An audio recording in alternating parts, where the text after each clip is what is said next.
What's up, people? It's your guy, Metamorphosis, and I'm back. As promised, I was doing some digging lately in the news in terms of all of these TV deals that are being acquired by these major conferences.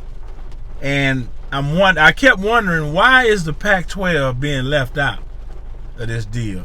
The SEC has locked up a major deal. And what's even more shocking is the Big Ten has locked up the most lucrative deal ever, or let's say to date, in college football. Let's look back. 2009, 2010 is when the SEC deal with ESPN started. It was a 15-year deal. I think that's set to expire in 2024. Okay? Now, if you think about the SEC's rise to prominence, it started with that deal, people. Now, think about, let's go back to the championships.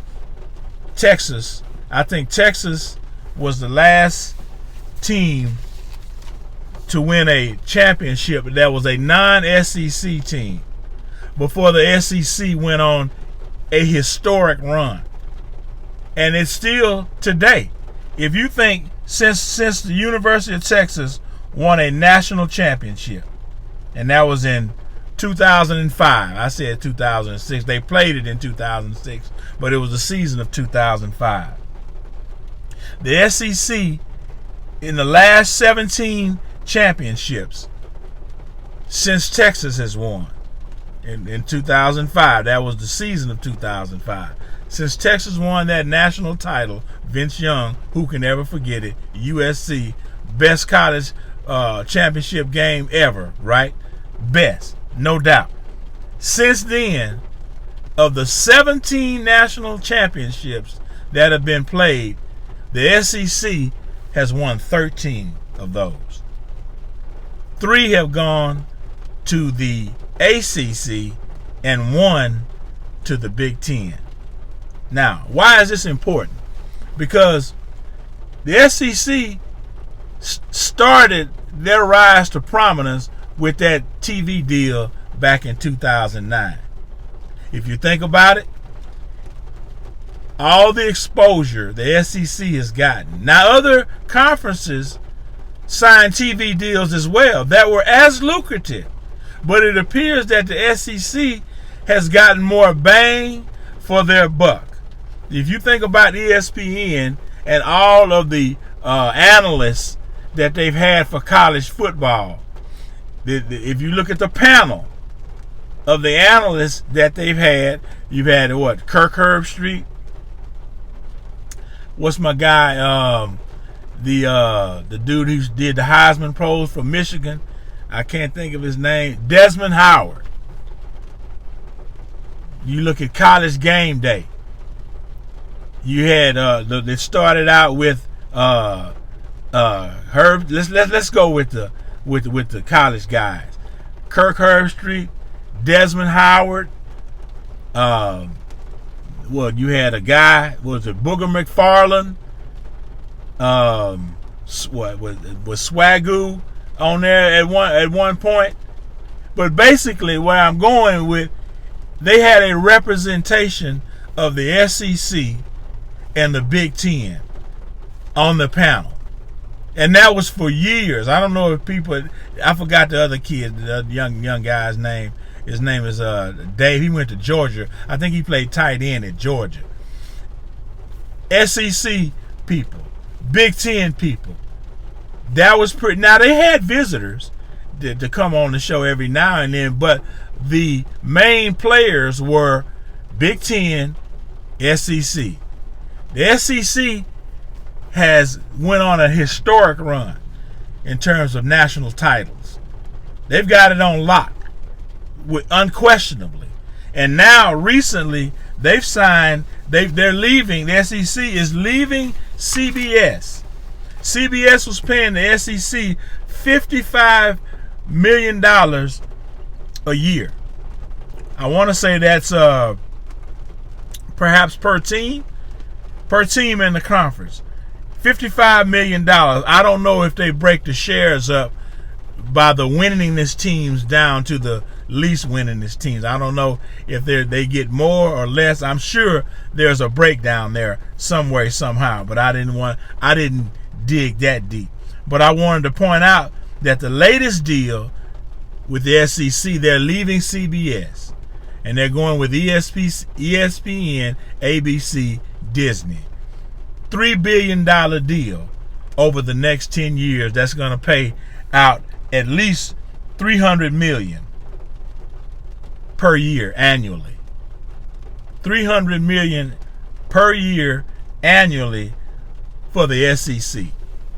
Now, let me reset the table on that. That's $300 million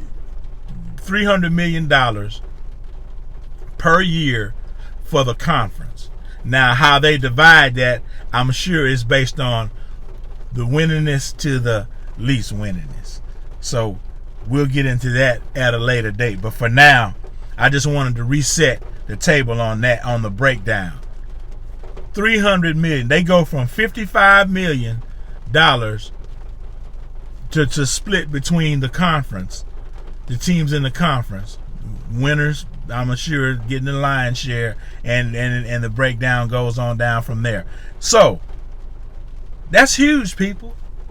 That's huge. If you look at the projections, and I think I've talked about this. No, I know I've talked about this in another video, and I'll show you the projected SEC for the future. The projected teams that are considering moving into the SEC. You already have Texas and Oklahoma leaving the Big 12. You've got UCLA and SC, which makes no sense to me at all, but they've done it. They want to move to the Big 10.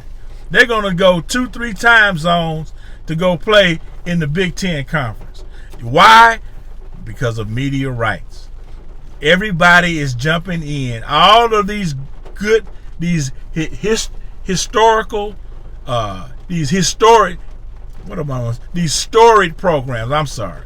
storied programs are moving into these conferences that have locked up these major TV deals. It only makes sense because, one, this is a business first and foremost.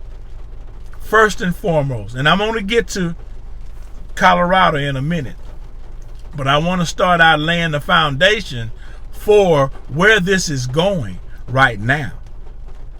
You got UCLA, USC jumping to the Big Ten. The Big Ten has signed the absolute most lucrative 7-year deal with CBS, Fox, and NBC worth in the neighborhood of $8 billion. That's $1.1 billion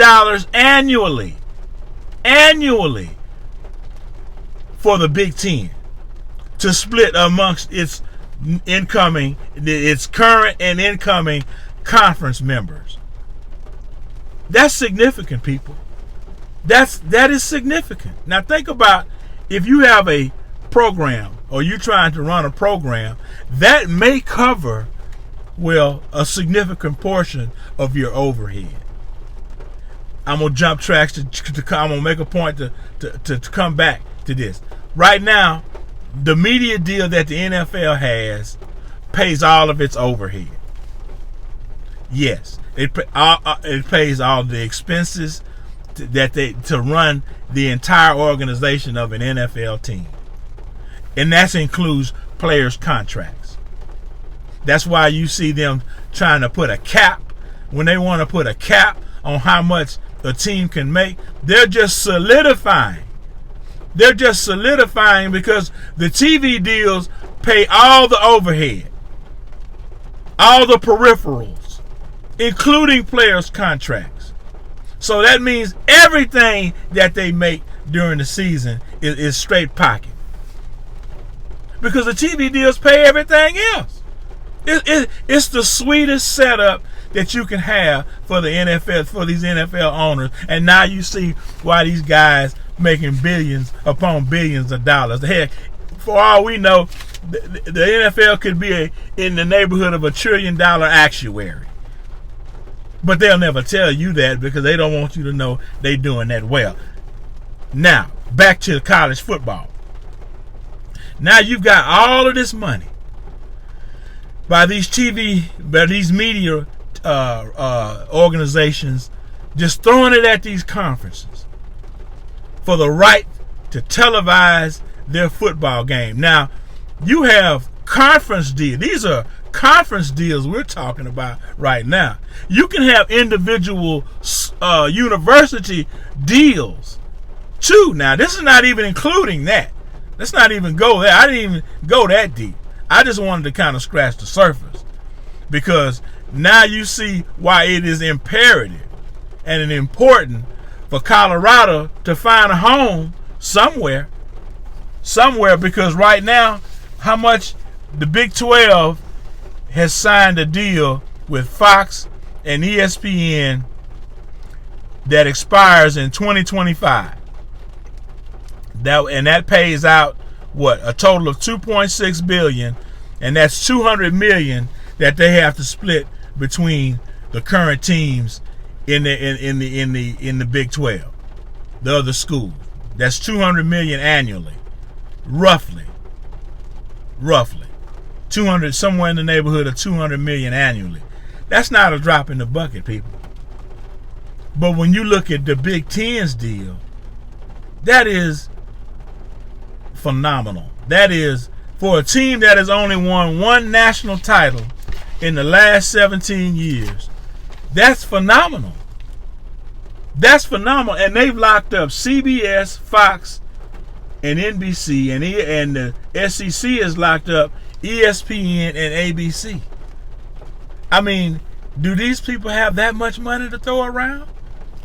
But the point is, you better jump in now.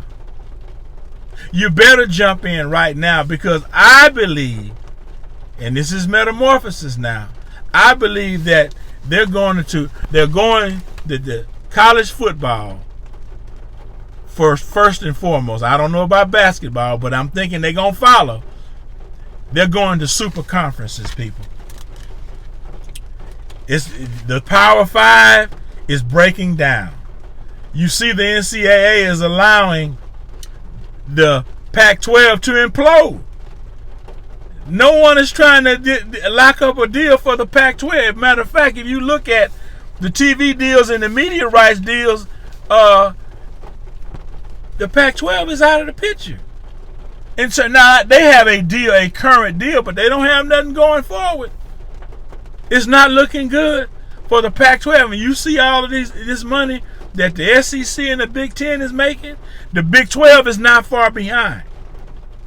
But there's definitely not up there where the SEC is. Now, the SEC has been the cash cow for college football, although their TV deal is not as lucrative as the Big Ten. Can't figure that out, but I'm sure it makes sense at some levels. Why is that important? How much does the NCAA get a cut on that? What is that? How do they make their money out of this? The NCAA, because that takes us back to the week 0 game. They told Coach Prime and Arizona State they couldn't play, although Nebraska and Northwestern opened last season with a week 0 game.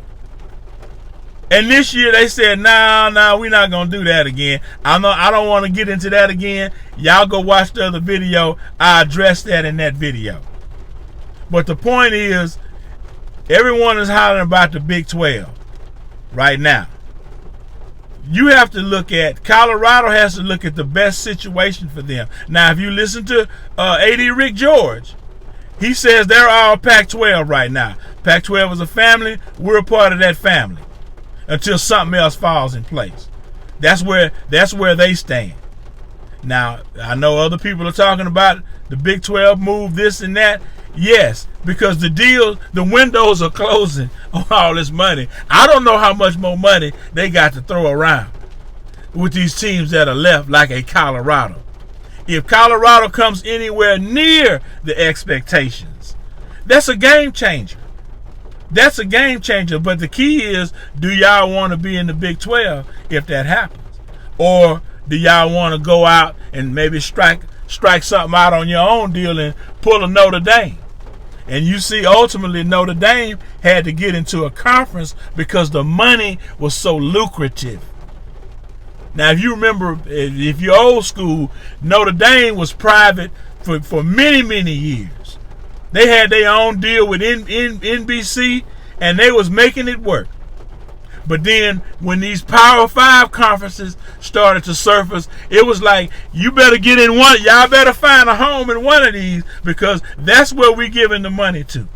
That's where the money's going. The lion's share of these TV deals are going to the Power 5. Now, I think if they allow the Pac-12 to implode, you're going to have the Power 4.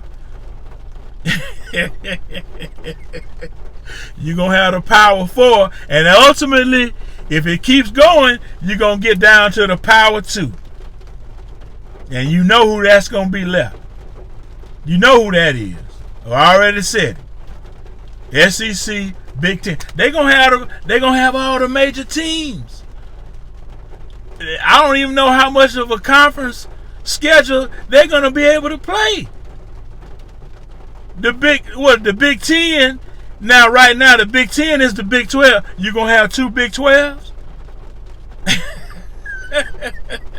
You're going to have two Big 12 conferences right now? Yeah. How you going to... Obviously, you're going to know the difference, from the time zones, which schools, which conferences, which. But in terms of branding, that's a little off.